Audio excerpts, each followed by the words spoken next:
Hello everyone, today I will share with you and show you how to fix this problem on Truecaller. Just watch this video till the end. So let's start. So first you have to go and open the settings of your phone.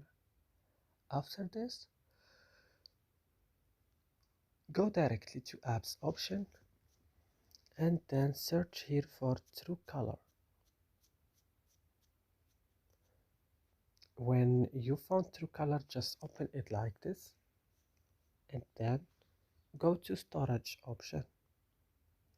Then click on the last button, clear data, click OK, and then go back and click on force stop and click OK. And now don't forget the last things is to go to Play Store and update your Truecaller. And that's it. I hope this video is helpful for you. Don't forget to like, also subscribing in our channel. See you next.